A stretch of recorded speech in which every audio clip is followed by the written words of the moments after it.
Pour un strap de l'entorse externe de cheville, commencez par positionner une embase à plus ou moins à distance, fonction de la lésion ou de la gêne fonctionnelle du patient, au moyen soit d'une bande extensible 6 cm, appliquée sans tension pour éviter l'effet garrot, ou au moyen d'une bande rigide, appliquée de la même façon.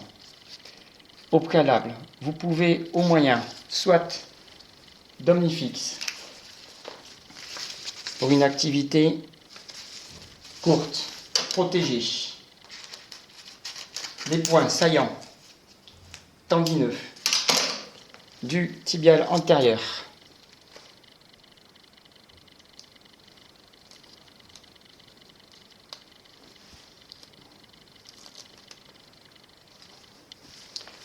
et du tendon d'Achille,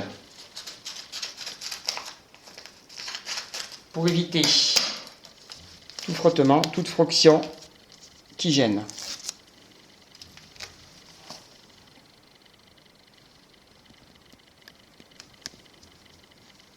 Un même dispositif, si l'activité est plus longue, peut être mis en place au moyen d'abord d'une crème anti-frottement, recouverte elle-même sur les mêmes endroits d'une compresse, le tout étant emballé avec un système d'élastomousse. Par la suite, positionnez deux attelles DILT actives, l'une verticale, prenant appui sur l'embase et de façon externe.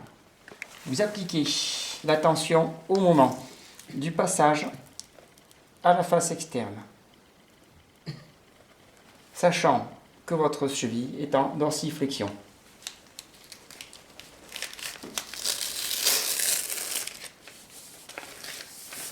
Il existe une deuxième façon de procéder en commençant par la face interne.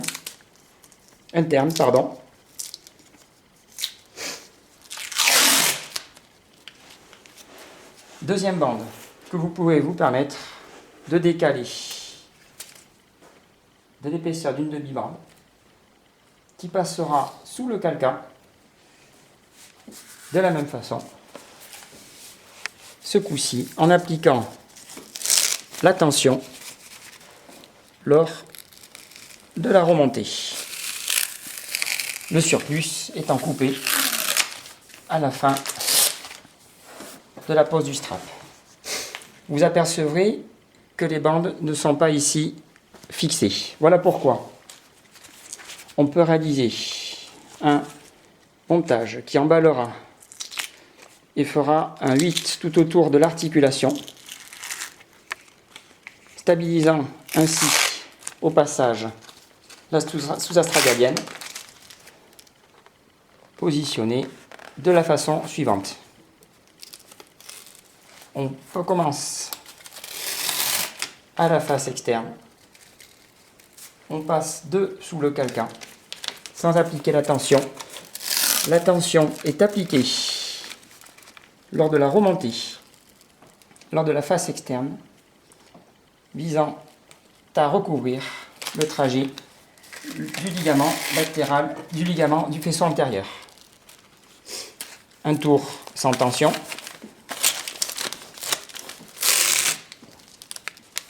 Deuxième tour de ce 8 vise à passer de la même façon sous le calcain. Attention à ne pas effectuer de pli. Et là, vous croisez plutôt de façon rétro-malléolaire, de façon à protéger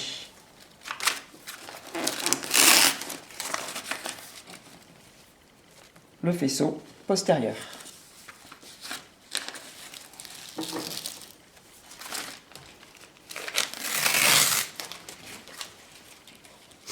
À noter qu'en fonction de la nécessité et le besoin du patient, des systèmes au moyen de bandes rigides peuvent être positionnées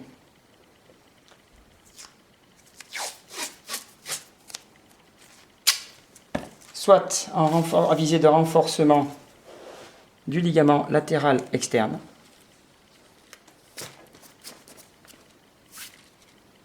en plusieurs façons comme ceci. De la même façon aussi, s'il s'agit de renforcer le compartiment interne, comme ceci, ou un verrouillage du calcanéum qui visera à mettre en cohésion astragale et calcaire en fonction d'une éventuelle instabilité sous-astragalienne. Le reste de la bande visant à entourer et finir l'emballage. Merci.